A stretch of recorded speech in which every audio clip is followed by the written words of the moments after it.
Hey there, welcome to the video guys. My name is Pushpinder Gill, and in this video we're going to be talking about something basic about angles, right?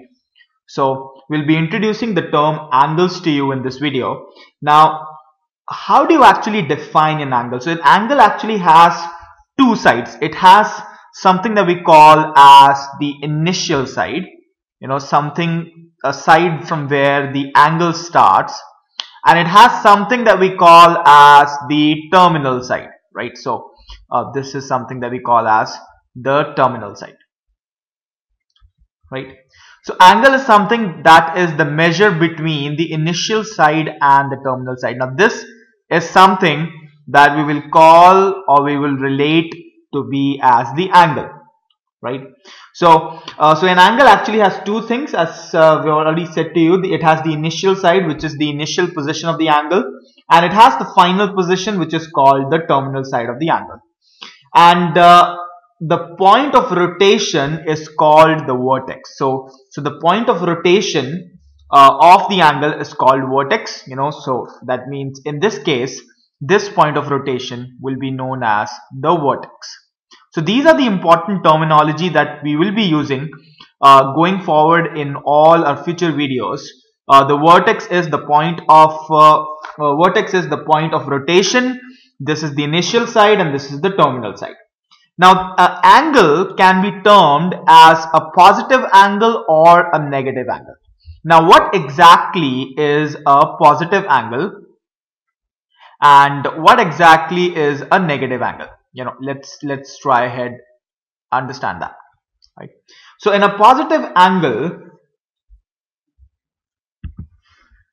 the rotation from the initial side to the vertical side is supposed to be anti-clockwise. So if the rotation from the initial side to the terminal side, it's anti-clockwise, then this angle is going to be a positive angle.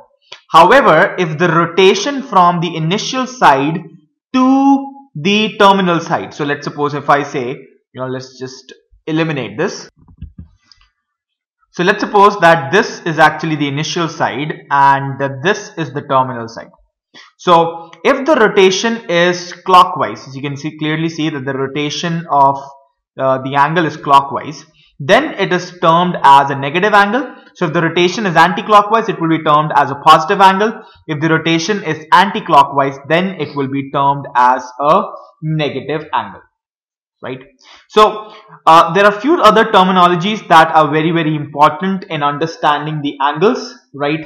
One of the terminology, it's known as a complete revolution. So what do you mean by it? So I'm just going to draw this line here. What do you mean by a complete revolution? So complete revolution of an angle means that the rotation started from the initial side and it completely went and again went towards the initial side. So that means the initial side and terminal sides are one and the same thing. That means this is going to be a complete revolution of an angle, right? So this is the position of the initial side, and the position of the terminal side it's right here as indicated in this diagram. So this is something which is known as a complete revolution. Now we're going to understand in how many different ways can you actually measure an angle. So let's go ahead and understand the measurement of an angle. So let's go ahead and understand the measurement of an angle. Angle can actually be measured in two different ways, right? First is it can be measured in terms of degree. So it's a degree measure, right? And another type of measure, it's known as the radian measure. Now let us understand the degree measure first. Now what exactly is a degree measure? So what is the definition of a degree? So degree is defined as the rotation from the initial side to the terminal side, which is 1/360th of a revolution, right?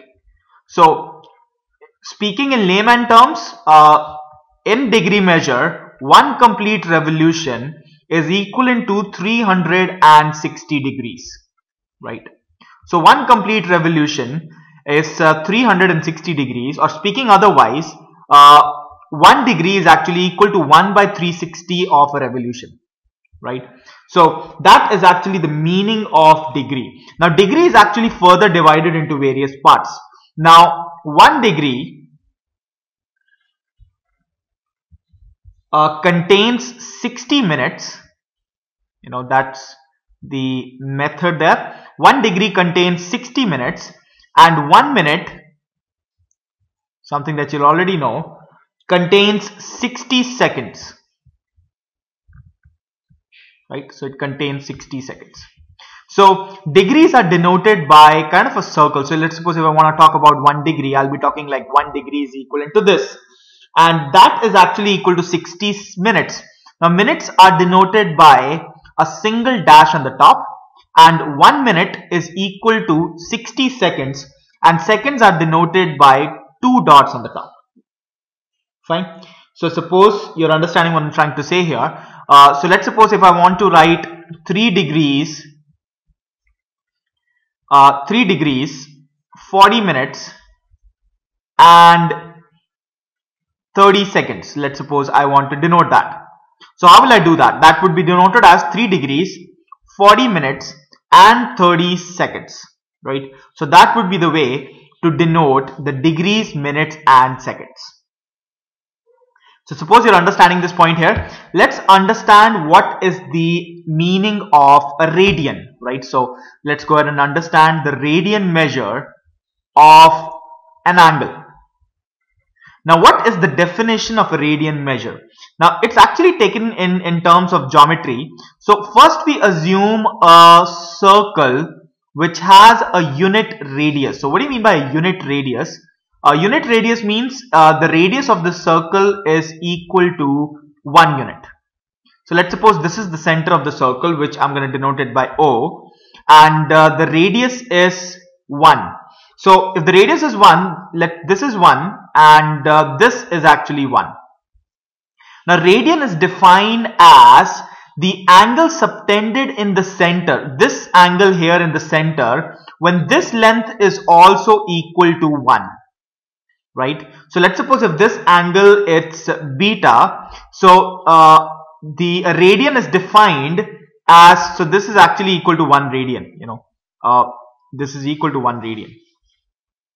So 1 radian is equal to the length of the arc. So it's the length of the arc. So what is the length of the arc here? That is this. I'm going to denote it by P and Q. This length over here, the length of the arc of a radius. It's not actually equal to the length of the arc. It's actually equal to, let me just remove this first. So 1 radian is equal to the angle at the center when the length of the arc, so the arc is something which is this, the length of the arc is 1 unit of the circle with radius equal to 1, or radius of 1 unit, right? So this is actually equal to 1 radian. Now let's understand more about radians here. Now what would be equal to the circumference of this circle here? So what will actually be equal to the circumference of the circle? So the circumference of the circle is going to be equal to 2 pi r. So the circumference of the circle would be 2 pi r, which is equal to 2 into pi into 1, which is equal to 2 times pi. Now that is equal to 2 pi, which is equivalent to a complete, or let's say 1 revolution in terms of radians, right? So 1 revolution in terms of radian is actually equal to 2 pi, which is actually equivalent to 360 degrees in our videos there. So in our degrees there. Another thing is that we can actually generalize this thing here once in the degrees thing, we had 1 degree to be equal to 1 by 3/60th of a revolution, and 360 degrees is equal to 1 revolution. Same thing goes here. Another thing would be is, let's suppose if I have a circle, right? Let's suppose if I have a circle. Let me just draw it with a different colored pen. Okay, let's suppose if I have a circle with center O and the radius is actually equal to R, right? So let's suppose that the radius is R and the length is L and the angle made at the center is theta. Now we know that as this angle at the center increases, the length is also going to increase. Now something that we already know, that 1 radian is equal to, if let's suppose this is 1 and this is 1, or let's suppose even say this is R and this is R, right? So 1 radian is equal to R by R, which is actually equal to 1. So if you have any circle with radius R and this is actually also equal to R, so let's just let's just say L is equal to R, right? Now if the radius is R and the length is R, then the angle at the center is going to be 1. However, if I say that the radius is R and the length is L, then how is this theta related to L and R? Now over here, the value of theta was equal to 1, which is equal to R by R. Now over here, the value of theta is going to be equal to L by R, right? So the value of theta is actually going to be equal to L by R. Let me just verify this with you. So let's suppose this is our circle here. This is R, and this is L, and this is theta. And we said that theta is equal to L by R.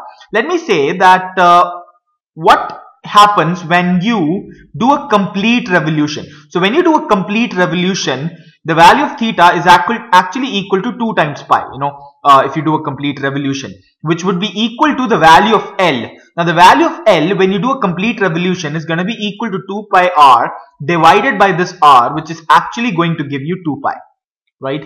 So this actually stands for every value of L. So this is the relationship between the angle in radians and the radius of the circle and the length of the arc, which is subtended by this angle. So suppose you already know about that this angle at the center and this length, they are kind of directly proportional to each other. The more the length is, the more is the angle at the center. Now since this angle doesn't have any units, we divide it by R to get to actually remove the units, and then we have this expression here, which is actually following everything, which is actually true for all angles in our circle in terms of radians, right? So this is actually a very, very important expression for radians, that theta is equal to L by R. Usually we call it L is equal to theta times R. That is something that also you can look for, right? So how do you actually combine the word of degree and radians? This is something that we can do in terms of one complete revolution. So what is one revolution? One revolution is equal to 360 degrees, which is equal to 2 pi radians, right? So one revolution is equal to 360 degrees, which is equal to 2 pi radians, which means I can say that 360 degrees is actually equal to 2 pi. So that 360 degrees is equal to 2 pi radians, which means pi radians will be equal to 180 degrees. Pi by 2, it's going to be equal to 90 degrees. Pi by 4, it's going to be equal to 45 degrees, and so on, right? So that is what we mean by radians and degrees here. So using this, you can actually find out, and again, the value of pi is something that you can take to be 22 by 7, and you can exactly find out what 1 degree is equivalent to in terms of pi, or what 1 pi is equivalent to in terms of degrees.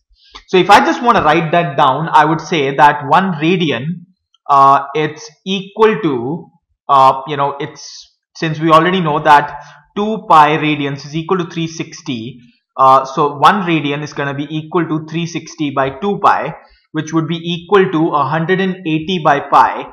So if you kind of solve this out by keeping the value of pi to be 22 by 7, it's going to be 57 degrees and 16 minutes approximately. Similarly, if I want to find 1 degree, I will get that to be equal to 0.01746 radians approximately. Right? Something that you don't need to cram it up. You can always find it out whenever it is required. Right? So I suppose you're understanding this point over here. Let's just solve a question over here about the conversion of degrees to this there. So let's suppose we want to convert. 40 degrees and 20 minutes into radians. Right? So let's suppose we want to do that. So how are we going to do that? We already know that 2 pi, that is a complete revolution, is equal to 360 degrees, or pi is equal to 180 degrees, right? So pi is actually equal to 180 degrees, and we have to find out that 40 degrees and 20 minutes is equivalent to how many radians. So first thing that we'll do is we'll actually try to convert this whole thing into degrees. So if we convert this is going to be 40 degrees, and this 20 minutes is going to be equal to 20 by 60 degrees.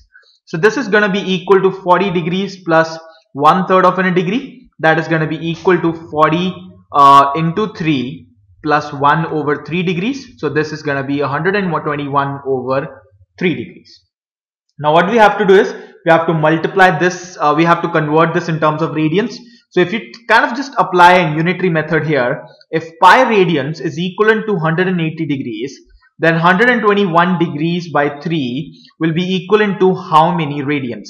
Understand, when it comes to radians, it's usually denoted by beta, right? So beta radians would be equal to this into this divided by this into this is equal.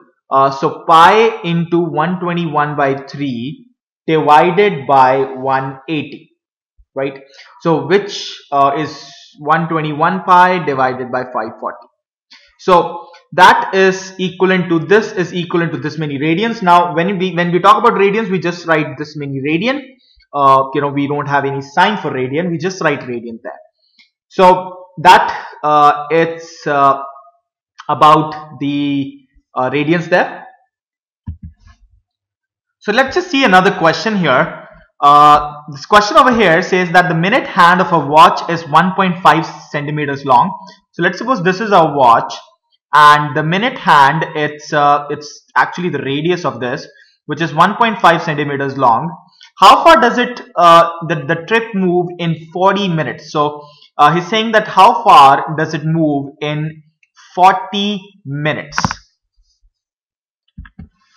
So as we already know that one revolution is equal to 2 pi radians, right? So one revolution is equal to 2 pi radians, and one revolution is actually done in a span of 60 minutes, right? So this minute watch is going to do one complete revolution in a time of 60 minutes. So if 2 pi is equivalent to 60 minutes, which means pi, it's equivalent to 30 minutes, right?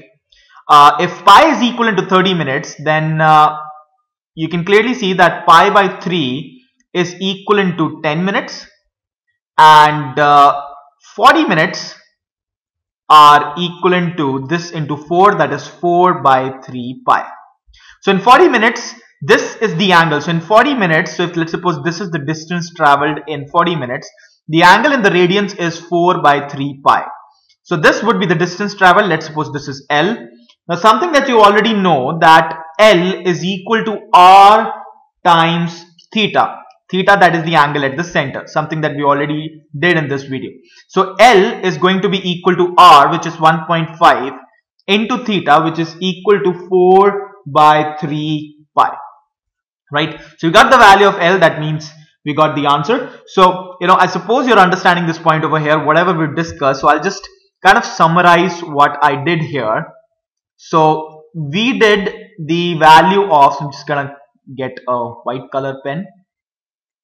So we started with the meaning of angle. So what exactly an angle is. So an angle has three important points. It has the initial side, it has the terminal side, it has the vertex, and the angle is actually the point of the measure from here all the way till here. Now if this is anti-clockwise, then the angle is positive, and if it is clockwise, then the angle is negative, right? Another thing that we did was the measurement of angle. Now, there were two types of measurements. The first type of measurement was your degree measure, and in second type of measure was your radian measures. Now you have to understand that a degree measured, one revolution is equal to 360 degrees. Now over here one revolution is equal to 2 pi. Now this is something that is there. Degree is very easy to understand, but in radians, understand that if this is r and this is L and this is theta. Now theta is the angle subtended in a circle with radius r units and the length of the arc as L units. And from here we can actually make out an important expression that the value of L is equal to r times theta, right? So that would be the summary of this whole video, guys, and this would be the email address that you can explore more about us, and this would be the Facebook page to give us your valuable like, and don't forget to send us your feedback on perfectscourse89@gmail.com. So this would be about the video, guys. Thank you very much for watching, and I'll see you in the